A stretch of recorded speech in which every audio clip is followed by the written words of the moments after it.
session hosted by Telford and Wrekin Council on Tier 2 and what it will mean for the borough of Telford and Wrekin.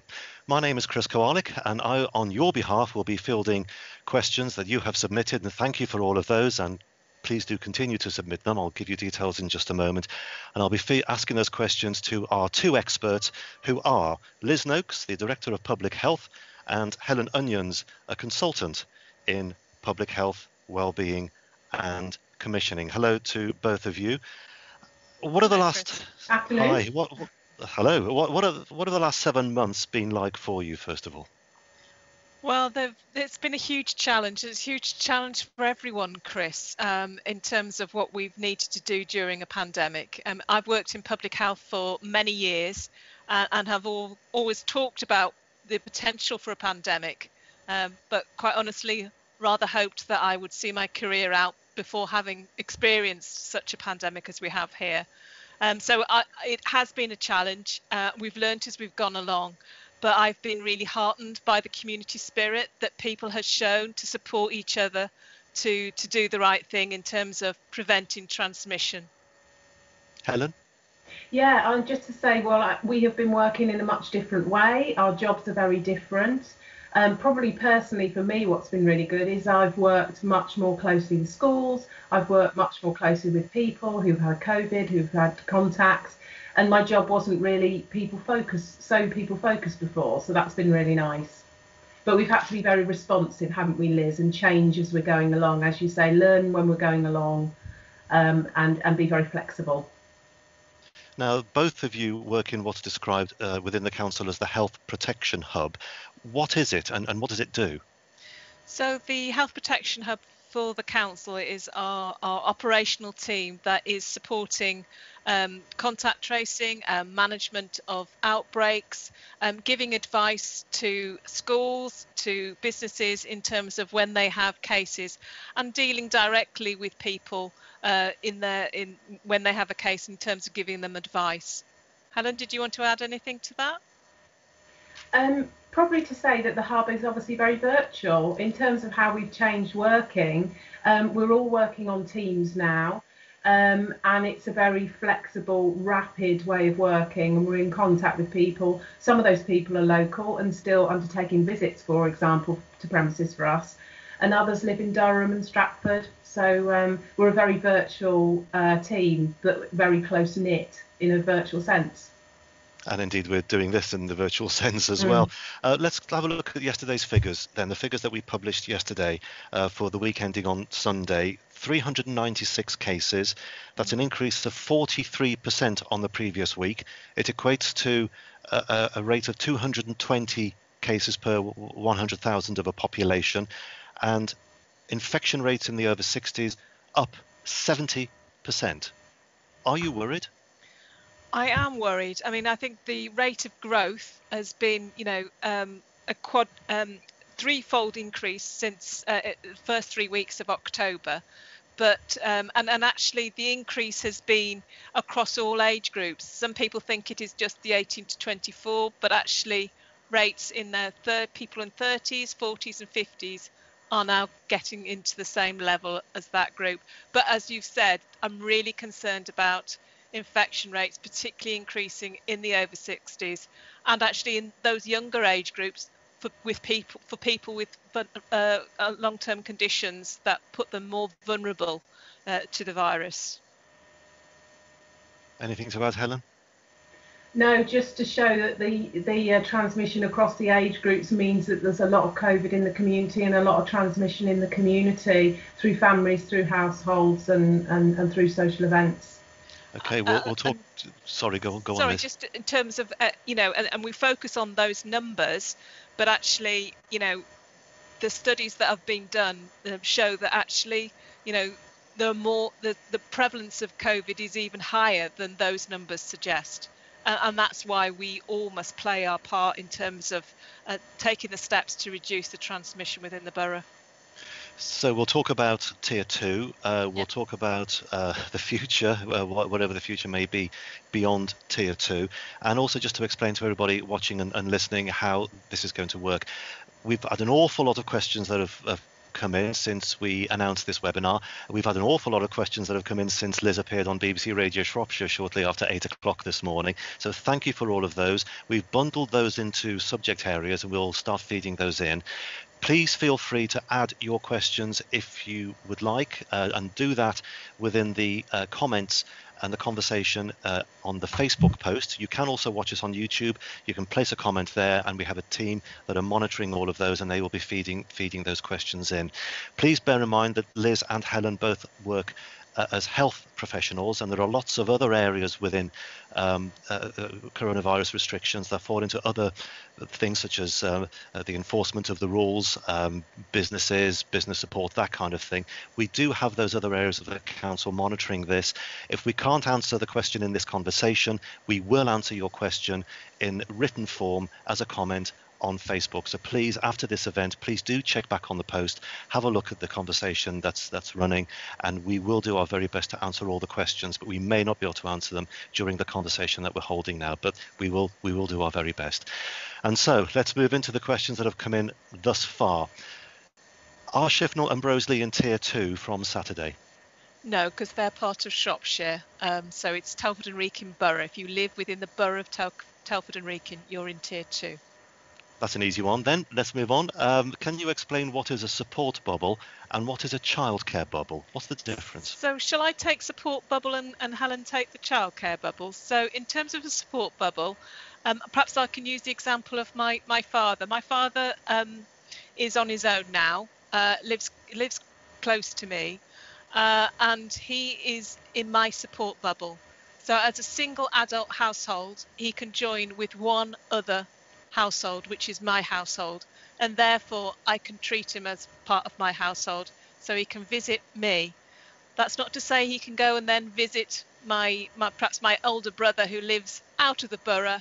That would be a different, he can't do that. He needs to link with one person, and it is because we recognise people on their own are lonely and do need their support. So that's what a support bubble is. I think, Helen, do you want to explain childcare bubble? Yeah, so childcare bubble is about when someone in a household provides informal, which could be paid or unregistered childcare to a child who's under 13 in another household. And it's really about two households.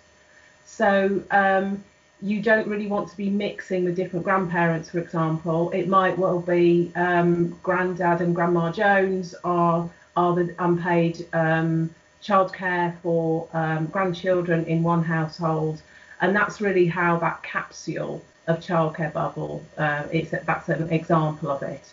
So let's stick with the grandma scenario. A specific question has come in on that. Can you change your childcare support bubble? For example, one grandma collects children from school in term time and another grandma looks after the same children during the school holidays. No, not really. Within the guidance, that's not it would be okay if it was Grandad and Grandma Jones taking that responsibility, because it's limiting it to the two households. But in terms of the other side of the family and the grandparents, that's not really in the remit of the childcare bubble. I think can I come in terms of the principles, because it is about trying to limit the number of individuals that are mixed in that close way. So that's why, you know, those are the principles that are underlying this. So in a sense, I gave the example that my father is in my support bubble, but it can't be in my brother's support bubble, because that would be mixing a range of households together. And of course, Chris, it might not be grandparents, it might not be a relation. It's just actually about that relationship and that bubble, that second household has been chosen as a childcare bubble concept.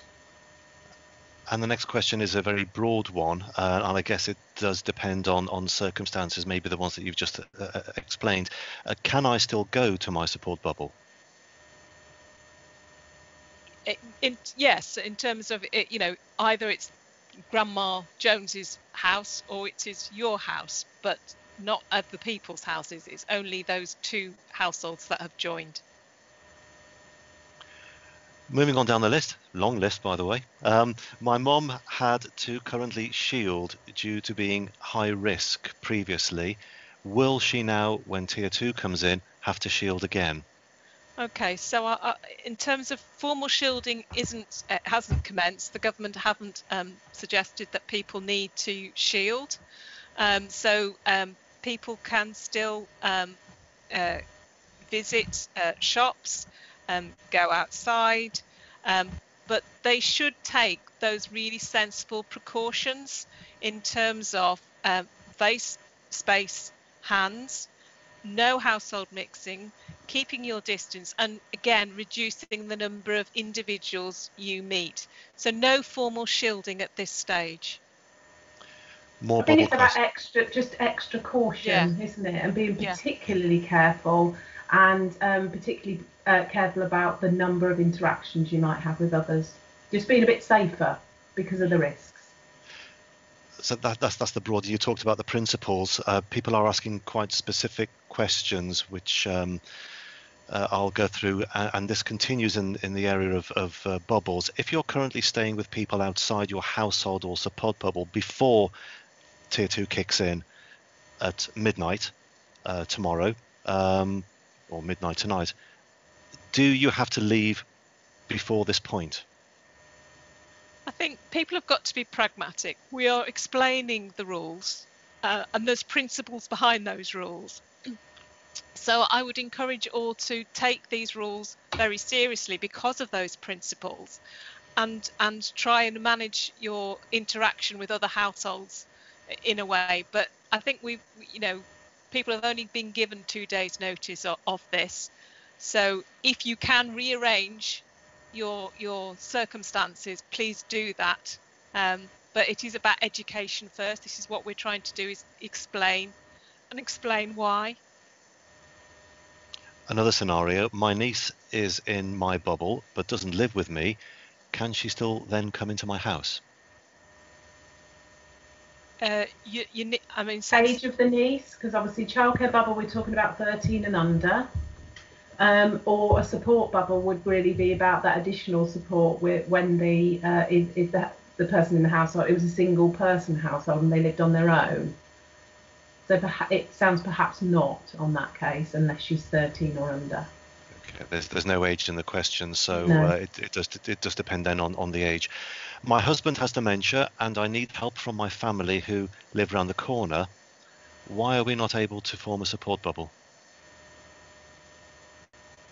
You should be able to support, to be able to provide. You can visit to provide assistance to someone who's vulnerable. So I suggest that this is the case. I would, I think that's acceptable. But it's 2 households minimum, minimise the households, and between 2, I think that's acceptable if it's fixed. But in the sense of that other person is really vulnerable, so that both those households need to take really good care that they are following the hands, face and space and avoiding multiple social contacts to reduce the risk of spreading it to that very vulnerable person. Will grandparents still be able to look after children even if they live in a different area? And the questioner here says they live in Cannock in Staffordshire. Okay, so Cannock's also in level 2 from the same period, I think. And I guess that would be the same answers that we've given around a childcare bubble in Telford. It's not about distance, they live over the border into Staffordshire. The same thing applies about the 2 households and that fixed arrangement. Yes, I would agree. What are the rules if you're a family carer? The questioner asks, can I still travel into Telford and Wrekin from outside the borough to fulfil caring duties? I think that's similar to what we said about the family looking after the person with dementia. So in terms of you are providing care to a vulnerable person, that's okay, as long as it is providing care to a vulnerable person and it's not just mixing of households for other reasons. So, and that would be the same, Liz, wouldn't it? If it was paid or unpaid, it would be about that support bubble that had been agreed between the individuals there. But again, all should take those real careful precautions around hands, face and space, and avoiding multiple social contacts themselves so that they don't risk infecting a very vulnerable person. If you care for elderly relatives and take them to do their shopping, is it okay to continue to take them out shopping? Otherwise they will never leave the house. Well, we've said that, shielding hasn't been reintroduced, so it's back to actually taking very sensible precautions. People can still visit shops, but it's about being careful once you're outside. But in terms of, again, if you're in that circumstance, you're providing support and you're in that support bubble, so that needs to be a fixed arrangement between those two households. What provision will you put in place for the elderly who are alone so that they have company?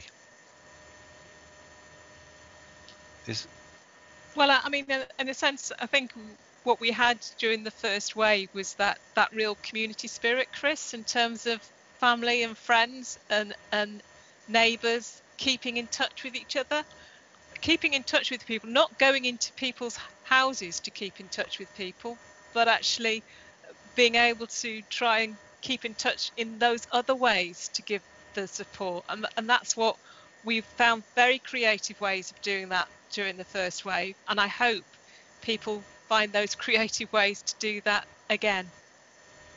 And that could be virtual, couldn't it? It could be virtual through FaceTime or something like that, or could be, over your garden fence kind of thing. We've seen quite a lot of that. I'll just give you one or two more questions. I'll then give you a breather because it's almost like an interrogation, isn't it? There are so many questions coming in, and please do continue to fire those in. I'll give you the details on how to do that very shortly. Why can you go to public places indoors with strangers, but not with your own family? Well, indoors in public places, you should be all socially distanced, sitting on separate tables. I guess what the question is asking is that you might go into a pub, you might be with your own household sitting separately at a table, but there are lots of other people in that same room sharing the same air. So I guess it's about the proximity as well of sitting with them with face covering. Take your point about sitting, eating, having a meal or a drink, you wouldn't have your face covering on, but you're more likely to be more careful with strangers and be not so close. And what we're finding is that actually transmission is between family members, between friends, and between people that work together, people that have quite close contact, rather than people that are, perhaps strangers in a pub situation. Penultimate question for this moment.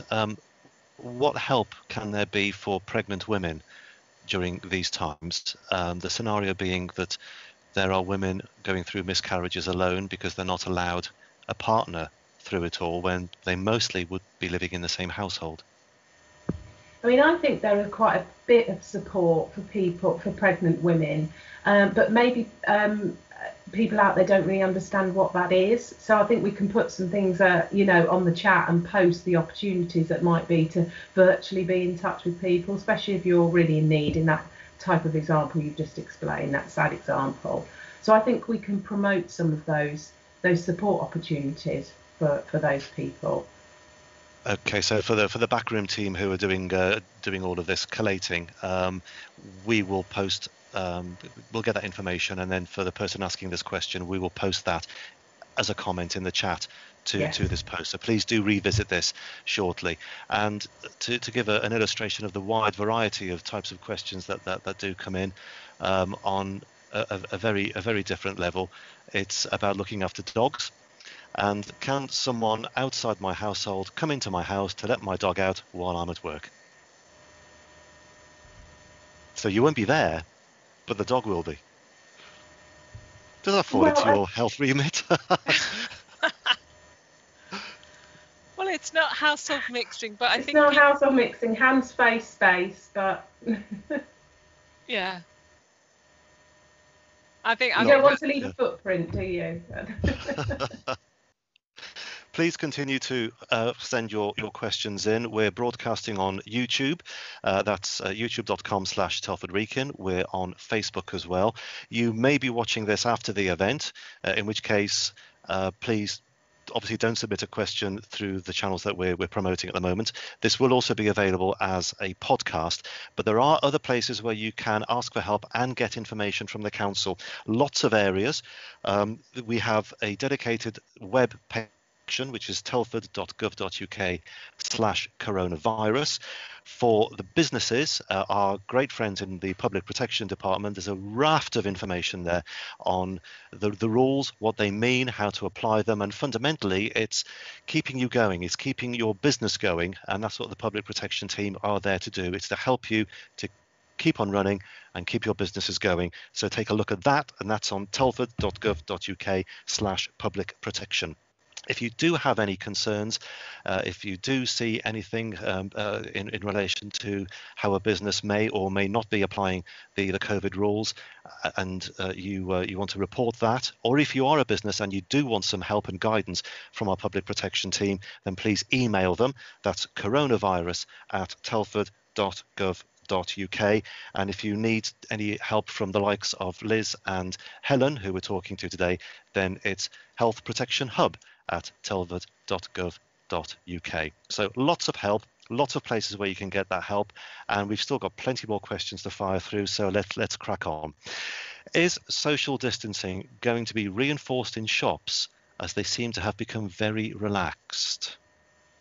And this probably does fall into the public protection team, who aren't here at the moment, but what might your thoughts be if you're able to comment on this? I mean, I think we've had ongoing conversations with the town centre, haven't we? I know the enforcement and public protection team have, Liz, in terms of that reinforcement.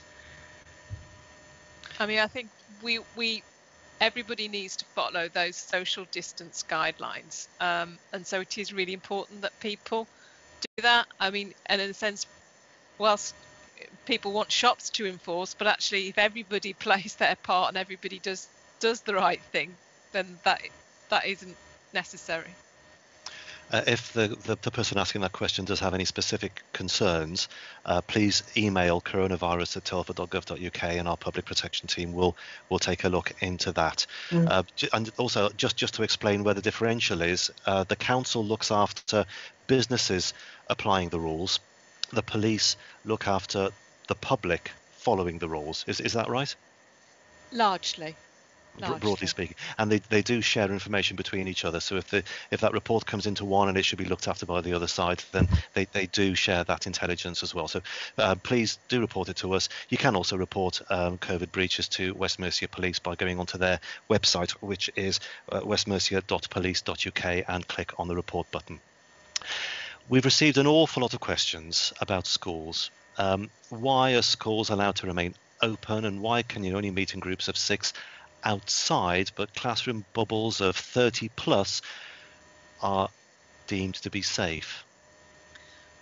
Well, I think that this is about actually recognising how important education is to children and young people. So the government is trying to keep schools open because of that, the importance to children now and in the future of education. In terms of outside, there is less risk in terms of the virus spreading when you're in an outdoor setting compared to an indoor setting. So that's why there's a difference. And also that balance around, protecting people from coronavirus risk and education being important. You've got the backdrop of that schools are putting lots of COVID secure arrangements, which are aimed at reducing the amount of contacts. And quite often, when we've had cases in schools, there are often, when there are very good COVID secure arrangements, very few people that have to self-isolate because of the kind of contacts they've had. Staying with schools, why are schools not allowed to ask parents to provide evidence of a negative test result prior to letting a symptomatic child back into school? Is that correct? Yes. It is. Okay. Yeah, negative results aren't required for a symptomatic child, because you need to, either look at. Sometimes this might be about a second test, and requiring a second negative test, and that that's never asked for outside of a healthcare setting. So I mean, in a sense, if you are positive, you need to isolate from the date of your onset of symptoms for 10 days, and then if you're a contact, you need to isolate for 14 days, and that's irregardless of whether you get retested and your test is negative or positive. A couple of questions about travelling in and out of the borough. Can I travel somewhere else for social reasons, not for work reasons, and stay in a hotel with my household? Should this be to a place in the same tier as Telford and Wrekin? The travel guidance just says don't travel to a place that is tier 3, but surely I shouldn't be going to a place that is tier 1 either, they ask. The guidance for tier 2 is that you can travel and stay in a hotel, as they said, not in a tier 3 area, because that's where travel restrictions are more stringent, but only within your household. So do not mix with other households in that hotel. And obviously that hotel has to follow COVID secure guidelines. And so somebody from within the borough also asking, can they travel to Shrewsbury to work? Yes, they can travel to Shrewsbury to work. You can still travel for work purposes and for educational purposes and such like. Just explain, we've got different parts of the country, tiers 1, 2, and then a little bit further away you've got tier 3. At what point do the restrictions go with you, and at what point do you go into those restrictions? Well, I think if you're talking about travelling maybe to family members in a tier 1 area, then we shouldn't be doing that. So we shouldn't be travelling outside the area to meet other family members or to meet socially outside of our families. Because the example we've just had around the hotel is keeping within your household and the travel. So limiting travel really is, especially when there's mixing, is what the restrictions are about. We've had a question that's come in relation to support for businesses following reports in the Shropshire Star about some businesses closing temporarily due to cases of COVID. They're asking to share what financial support there may be available. We will refer this to our business support area, to our business support department, and we will post an answer to that one. Remember, Liz and Helen are health professionals, but we will refer that question over. Can we have someone move in with us to become a bubble or part of a household?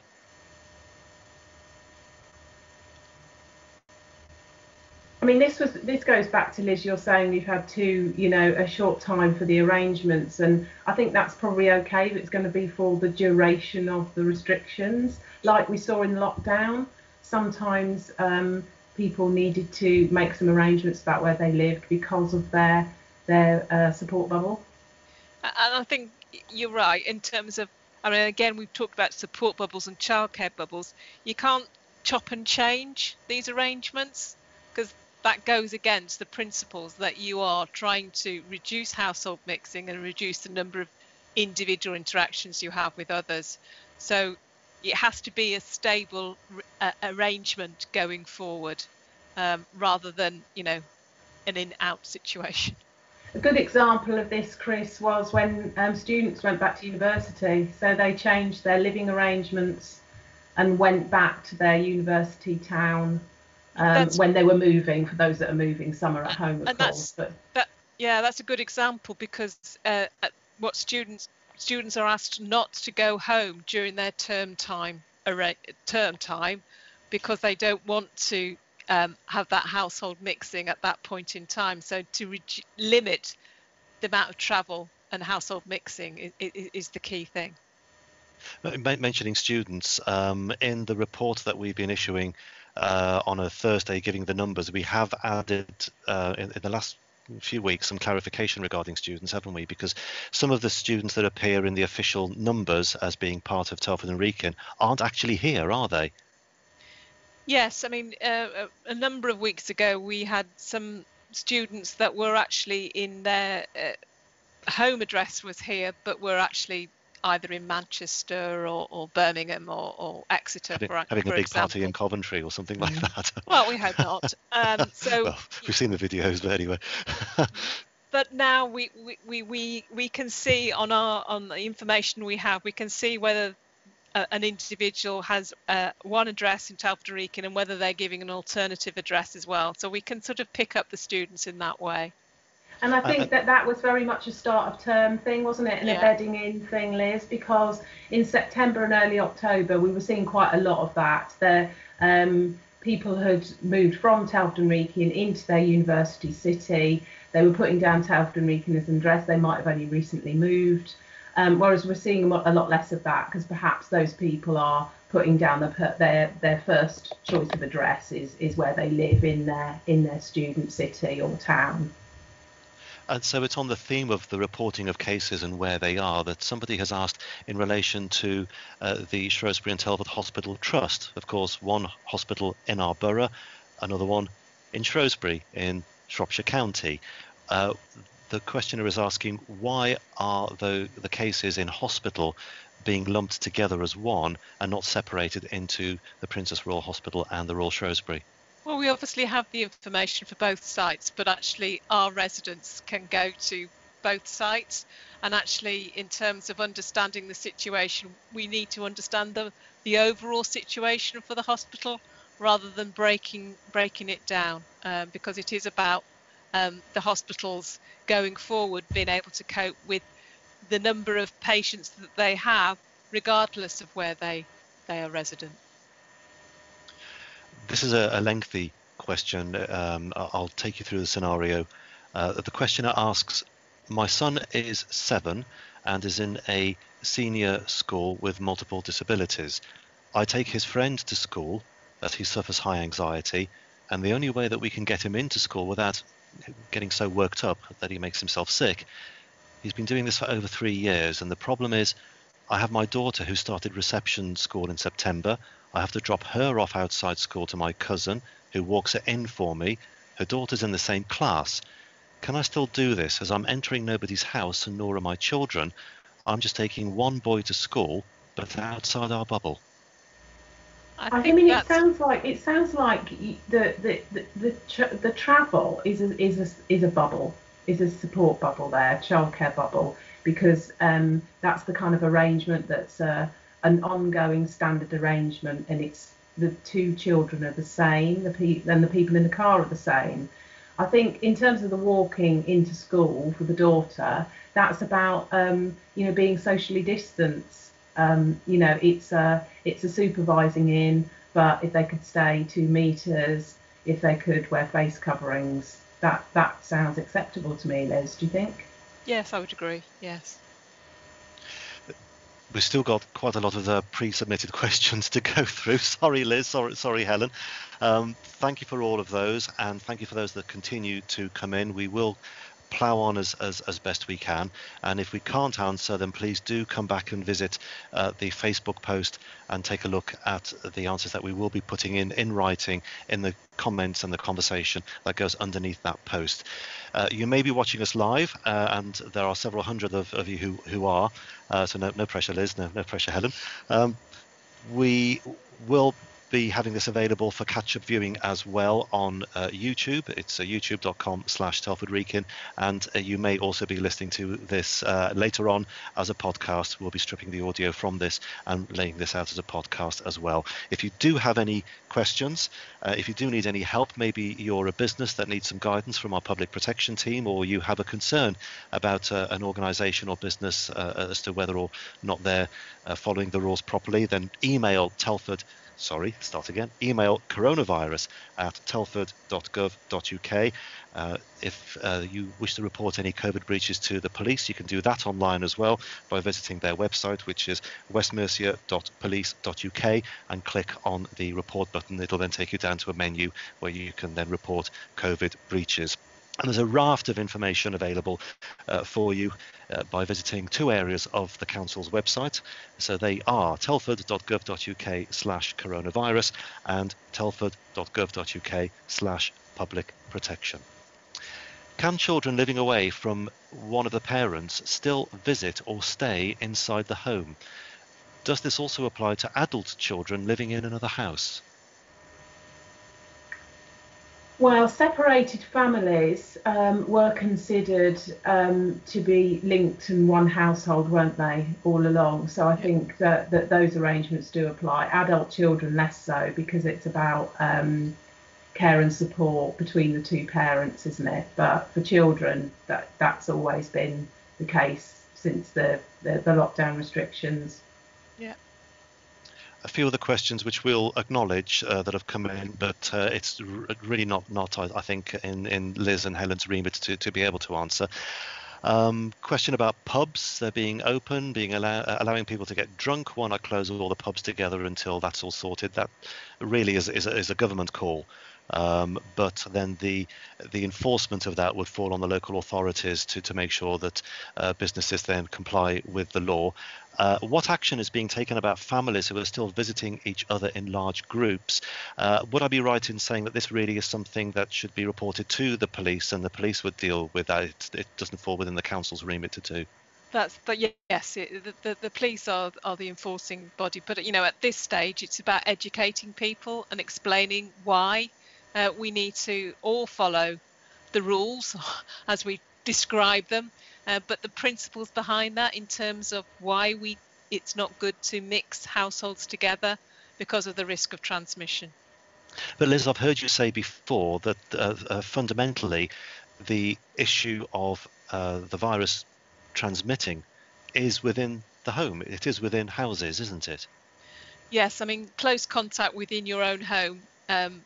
We can see often one family member becomes ill, all family members become ill, but then that crosses to other households, perhaps related cousins in another household become ill because they've been in close contact with each other in that home setting. So yes, that unfortunately that is how the transmission is taking place. And it transfers to schools then, doesn't it? We have maybe a family who have COVID, their children go to 3 different schools, and they've kind of taken that exposure and risk into 3 different settings there from that family and household transmission.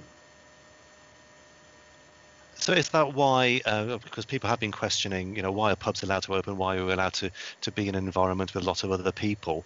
Why is that allowed to happen? But I'm not allowed to see those very same people in my house. Fundamentally, is it, for want of a better description, is it more dangerous at home than it is going into a pub? Well, I wouldn't like to say that, Chris. Yes, I'm not going to give me those words, but okay. What we're saying is, unfortunately, it is usually people that know each other that are spreading it between each other, whether that is family, friends, or indeed work colleagues. It is largely spread through people who are known to each other. I think it's the closeness, isn't it? We've all become much more aware about how we are with strangers, in shops and in other places, around face coverings and distance. But that's not quite so, when we're with familiar people, we're much closer. There's a question from someone who is due to have a baby very, very shortly, and who asks, my kids will be going to their nans and granddads. I'm assuming this is okay because of the circumstances. She's about to have a baby. That's 2 households. That's fine. They're a childcare bubble. A knock-on effect of the COVID pandemic is people developing poor mental health, asks the questioner. What contingencies are in place to support local communities with stress and anxieties, etc.? Well, I think, again, similarly to what Helen said about pregnant mums, I think in the chat we can signpost people to a range of different support organisations that are available, and actually the council have commissioned during COVID to support people with some of the anxieties that this pandemic has created. So we can give that information in the chat box. And especially for young children, young people as well, there's different kind of support offers, and and offers of help there. So that'll be helpful, I think. A question from somebody who is running, it appears, a business from within their house. I work from a salon room within my house. Doesn't say what sort of salon. Am I still allowed to work? My sister works alongside me. Are we providing masks? No, I'll come back to that because I'm not able to read that quite well. Just on that one though, Chris, if it's kind of, home hairdressing or that kind of thing, it's around the COVID secure arrangements, isn't it? Yeah. They're asking. They have masks and visors, and they're asking customers to wear masks. Are they doing everything correctly? Well, I think if they email the coronavirus email address, they will be able to give them more specific advice for on that situation. Indeed, that goes into the business support and advice from Public Protection. Yes, a good call. Please email coronavirus@telford.gov.uk. What are the implications for hairdressers working from their home-based studio? I think maybe this goes to the same. Yeah. I know several. Are their clients going to be able to still come and have their hair done? And what about mobile hairdressers who visit other people's homes? If you want bespoke, specific advice on that, please do contact coronavirus@telford.gov.uk, and they will come back to you and give you that. And you'll be delighted to hear, Liz and Helen, that of the pre-submitted questions, this is the last one, but I know it won't be the last one. I'm a sole carer for my husband, and he cannot be left alone. Is there any support for shopping if I can't get a delivery slot? Again, I think that's something that our community support team can offer support and advice on. So I think that's one we can again put specific contact details in the chat box for Chris. And we'll do that. So please do revisit the post on Facebook. If you're watching us on YouTube, if you're listening to the podcast, then please go back to facebook.com/Telford and Wrekin and then look for this video post, and then have a look at what will be a very, very lengthy conversation in text below that. What are the council doing to make sure people adhere to the new measures? I think we mentioned earlier on there's broadly a bit of a split between what the council does and what the police do. Can you just explain generally kind of who does what and maybe where things fall in between the two? I mean, I think again, it's our public protection colleagues that are helping to advise businesses in terms of COVID secure, and then it's the police that are enforcing in terms of people going about their day-to-day activities and whether they're doing that following the rules. But I think at this point it's about education. I think it's about explaining the rules, as we keep referring to them, although I don't like that term, and the principles behind why we are asking people to reduce their contacts with others and not to mix households together. I don't know, is that answer the question sufficiently, Chris? I think so. I think in short, the council looks after businesses following the rules generally. The police look after people following the rules. And we talked, there was a question earlier on about people effectively having large groups and maybe parties. That sort of thing would fall to the police. That's right. to deal with. Yeah, and we just want to reinforce the messages, reinforce the guidelines through our communications and through individual conversations, I think, with people who've had COVID or have been into contact with it. And between the council and the police collectively, working everything will end up being covered. Yeah, and rest assured, they're working very closely together in terms of exchanging information and intelligence. So, they work very closely to do that.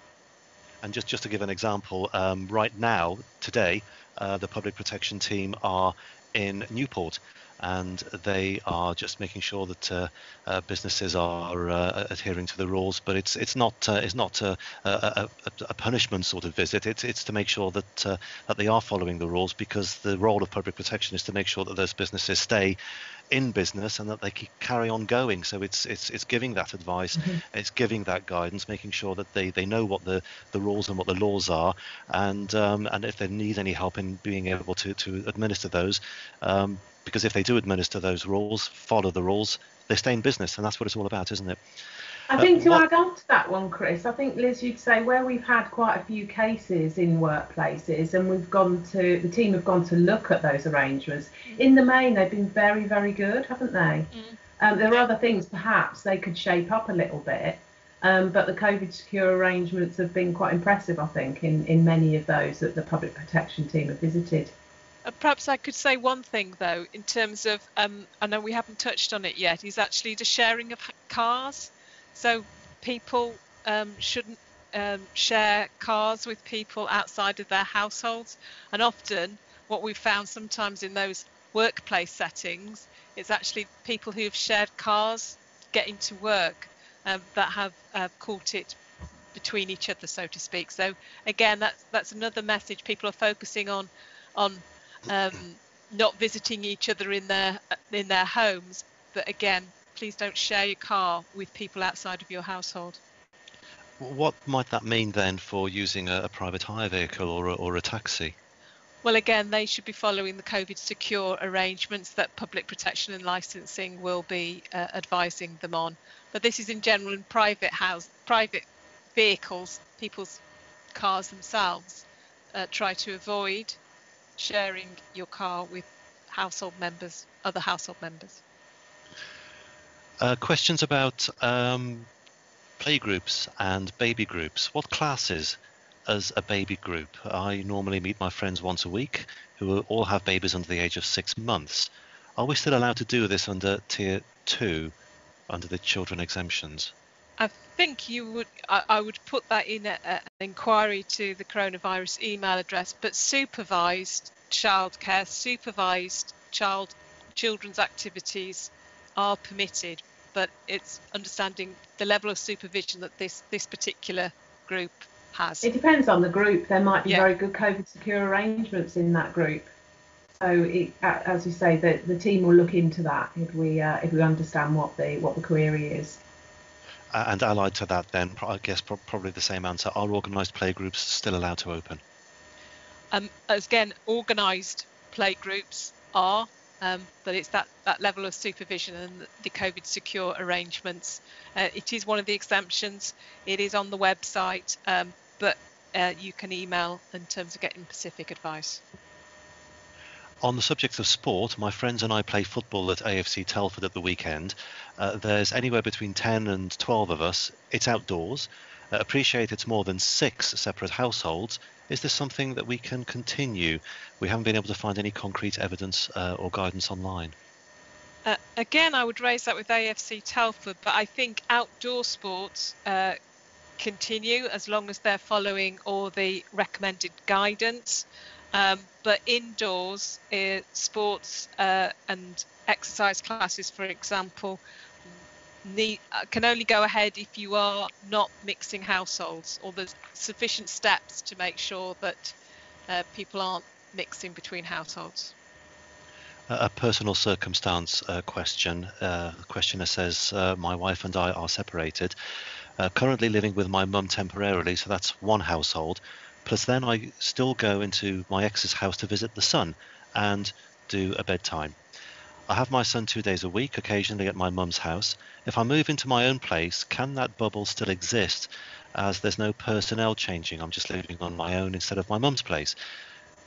Just looking for some clarity on bubbles here. I think Helen covered that earlier in terms of parents that are split, in terms of still being able to maintain contact. We do want you to minimise the households, don't we? Yeah. But when it's single people, it is seen as slightly different in the guidelines, I think. Going back to car sharing for a moment, I think the answer was already there. But in the context of car sharing to and from school, is that allowed? No, I mean no. In terms of between principles apply, I guess. The same principles apply. Yeah. So please don't mix households within the same car. Going to school, going to work, etc., etc. Unless it's a very specific support or care bubble that's so fixed. Which we've had examples of Mm. earlier.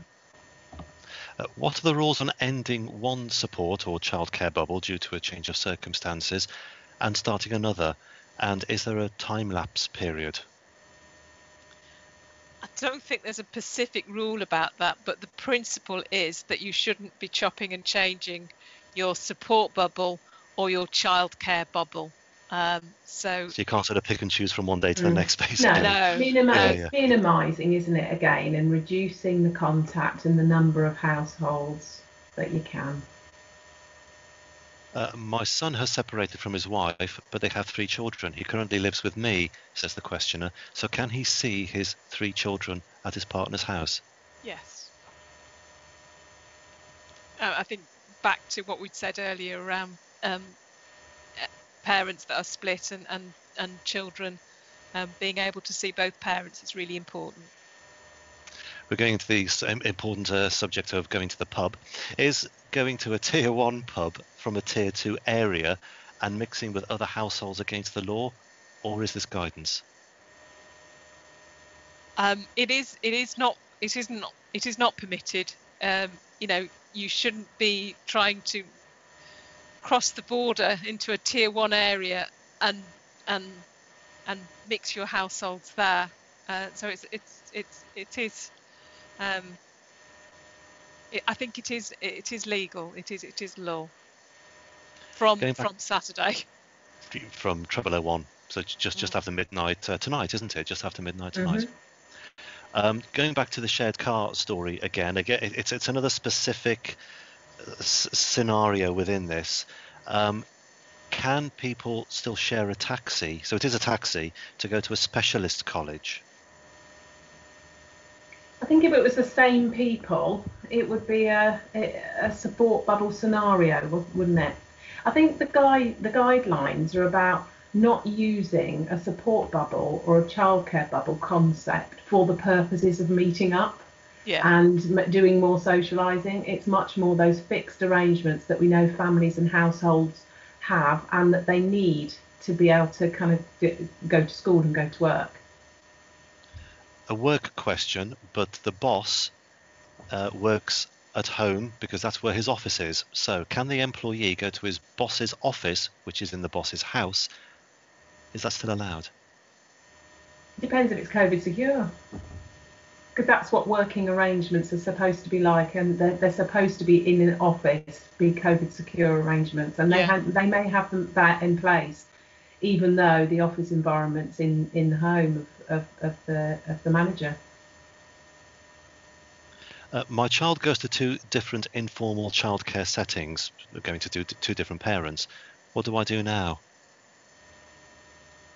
Well, technically, as we've described, you can only form 1 childcare bubble. So it's a bit of the mixing and matching, because that is where you start to mix the households. So you sort of have to choose who your childcare bubble is. Although it said setting, so it could be about a playgroup and it could not be so informal. So I think it really depends, doesn't it? I think perhaps we don't know the detail there, Chris. That is as detailed as the question is. Okay. It's very, very, very broad. There's a question specifically about Bliss Hill, but I will broaden this to businesses. Is there any change in businesses, and in particular here they're asking about Bliss Hill Museum, being allowed to stay open between tiers 1 and 2? Is there any change in that? Does anybody have to close as a result of going from tier 1 to tier 2? No, not that I understand. No, I mean it is more when you're going into tier 3 that those types of restrictions start to play in. We're going back to car sharing. It's a popular one. Sorry.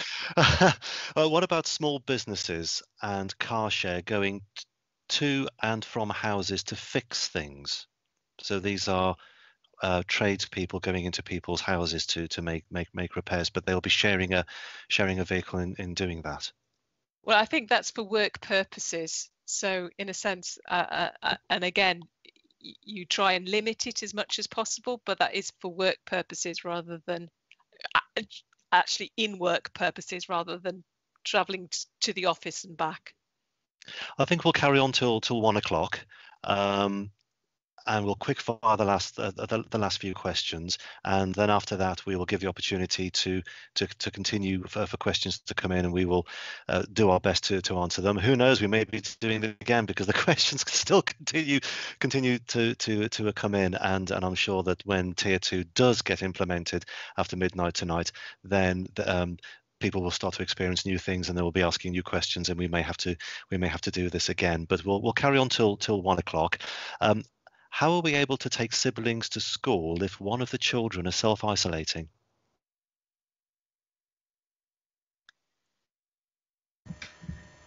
Well, that's okay, because if they're a contact and they're self-isolating, then those restrictions around the rest of the family don't apply.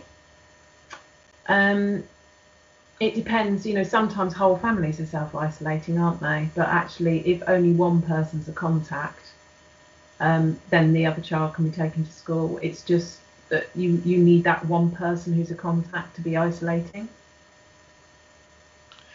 We have a couple more on sharing transport. What are the rules on pupils using college buses? The questioner is concerned as their child is made to sit next to other people.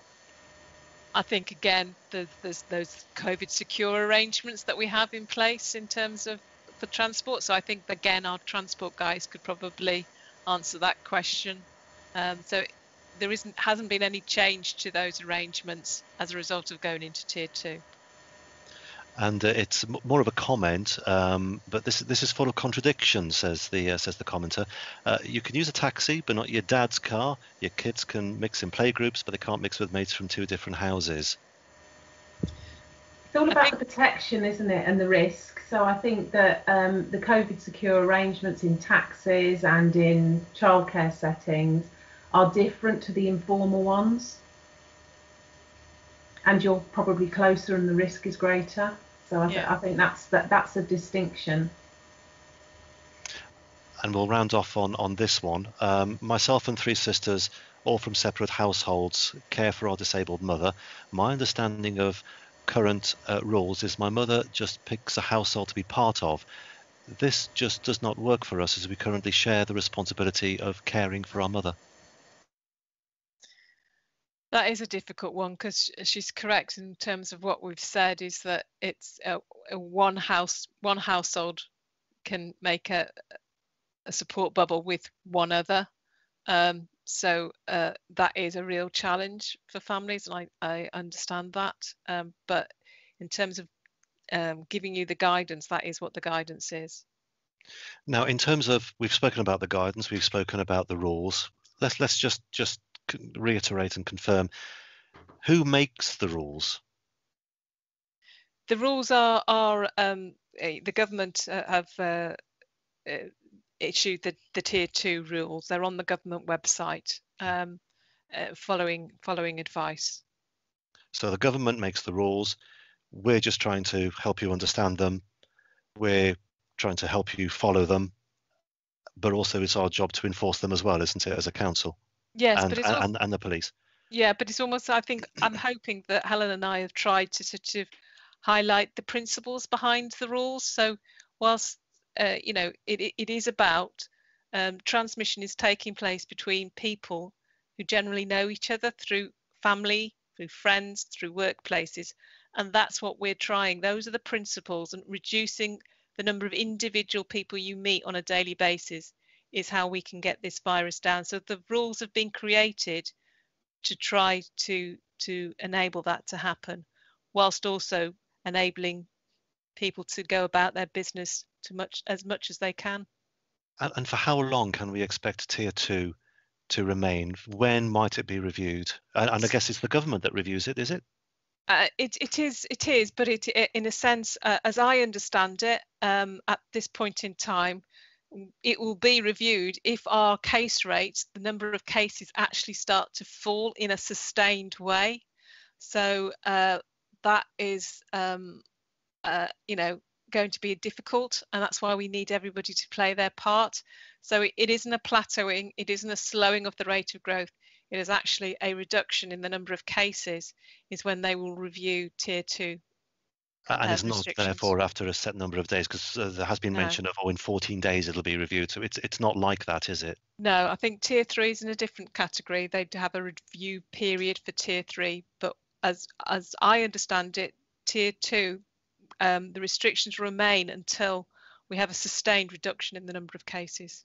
And what about tier 3 and the possibility of the borough going into that? Well, we're trying to do all we can to protect people and support people to do the right thing so that we don't need to go into tier 3. But obviously everybody understands how the cases are escalating within the borough. So at this stage, we are trying to explain why people need to take action, and that we all have a role to play, so that we can avoid going into tier 3. But you know, we all know how things can escalate. Any final thoughts from you, Helen? No, it's really good to hear the questions come in. You know, we hear some of these kind of things in the hub. Sometimes it's very specific, isn't it? People need to know for their own arrangements, for their care arrangements and their family arrangements. So it's just really interesting and good to hear the kind of variety of questions coming in. And interesting to get your answers. Thank you very much for your time, Liz Noakes, Director of Public Health for Telford and Wrekin, and Helen Onions, Consultant in Public Health, Wellbeing and Commissioning. Thank you for all of your questions, which still do continue to come in. We will be monitoring the questions in the conversation and in the comments on the Facebook post, and any that have come in on YouTube. You will be able to catch this again on Catch Up, certainly on our YouTube channel, and we will be turning this into a podcast as well. I'm pretty sure that we may be doing this again, because I'm pretty certain that there'll be many, many more questions coming in. So thank you again. Stay safe. Catch you soon. Thank you. Bye.